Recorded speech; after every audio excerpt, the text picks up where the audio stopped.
Yun, so ito yung tanim nating sili. May bunga na ulit yung tanim nating sili. Ito. Yun, so mga sumusunod na rin.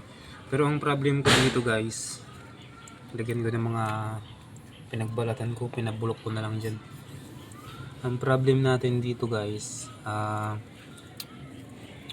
medyo naninilaw yung ating sili.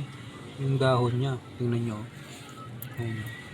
Ano kayang problema dito guys? Brad, naninilaw po yung dahon ng aking sili.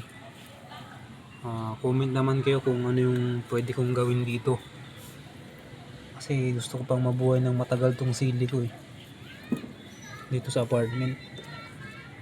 Napayagan tayo magtanim dahil mabait naman yung ating landlady. So ito, sili natin. Kukunin ko na ito mamaya. May mga hinog na Ayun.